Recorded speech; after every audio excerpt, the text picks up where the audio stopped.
Kamabuhayers, Kamabuhay. Once again, welcome to my vlog, my Kamabuhay. Welcome to my vlog, Kamabuhay Ka-Reels, Ka-YouTubers. Live in a live, I'm Mariel. Live is here in Davao City. Your teacher vlogger with our teacher, Ma'am Darna, Ma'am Selfie Queen, vlogger of the century, Mama Buhay. Okay, we just like to feature the Andres Bonifacio, monument here in Davao City, just in front of City Health Office and Office of the City Engineer building near Colasas Barbecue, and of course here in front of this very amazing terrific buildings and green environment. Wow, I love it. Just in front of City Health Office. Who is Andres Bonifacio? Yes, he is one of the great heroes in the Philippines. Yes, in the Philippine history, he was known as the founder, proponent of KKK, or Katipunan, Katastaasan, Kagalang-galang na Katipunan ng mga anak ng bayan for long. Okay, so Andres Bonifacio, the reputation in some persons is quiet. They're having negative criticisms, like for example the issues now is that Andres Bonifacio is uneducated. No, big no. He was able to achieve education, and of course furthermore he was orphaned at the age of 14. So to support his studies in high school, he was really resourceful. He is good in art, making any handcraft or creation of the hands. He is good in making cane or the tungkod or the pamaypay, which is the one Andres Bonifacio used in order to finance his studies.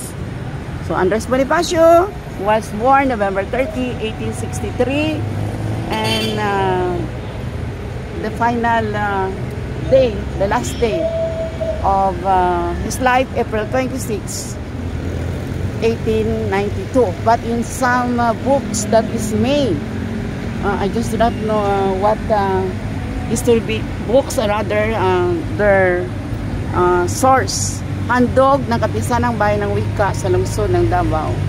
So ito ay si Andres Bonifacio, Pangulo, naging Pangulo rin siya ng Katipunan.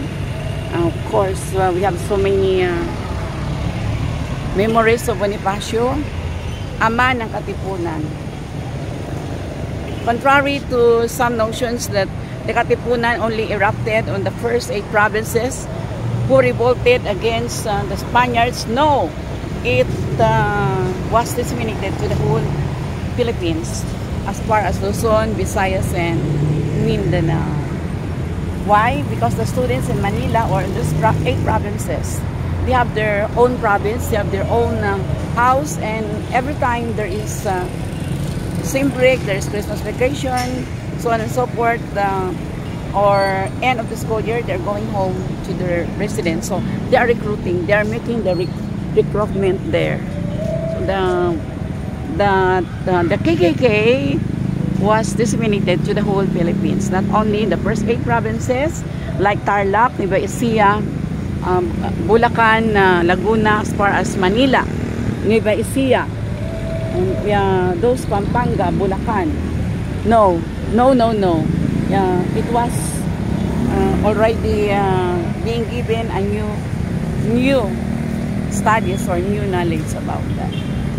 Andres Bonifacio was really dethroned as president of the Katipunan, and it's really a pity because he was the proponent, he was the founder, and during the Tijeros Convention, he was elected as no other than, or rather nominated as Director of the Interior, but Daniel Tirona objected of the nomination, that it should be Jose del Rosario who should be nominated and elected to the position, in as much as that position is for lawyer, and As we know well that Bonifacio was not able to finish education, but he is educated. He is not non-educated. Oh, check that one. So it was divided into two. From that moment, they were divided into Magdalo and Magdiwang. Magdalo, those who are loyalists of Emilio Aguinaldo, and of course, the Magdiwang of Andres Bonifacio.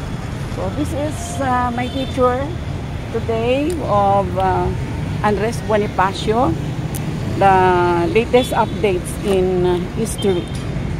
So it's raining already here in front of the monument, so I have to use my umbrella. Raindrops keep falling on my head. Okay, I'm using the bow. This is it. Thank you everyone of my vlog about Andres Bonifacio. Mabuhay, magandang buhay, mabuti tao. Mabuti tao, magandang buhay. Long live, good person, good life, good person. Mabuhi.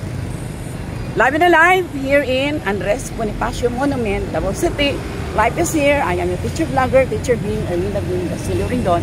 Live and alive, sharing Philippine history updates and latest development in history. Thank you, Kamabuhay. Thank you, Kamabuhay and Kamabuhayers. Thank you, my YouTubers, ka-YouTube, ka-Facebook, ka-Reels, and everyone. I am your teacher vlogger, retired teacher, teacher being Erlinda Being Basilio Rindon. Here in Life is Here, the land of the eagle and the dorian. Signing up until my next vlog. Thank you everyone. Mabuhay!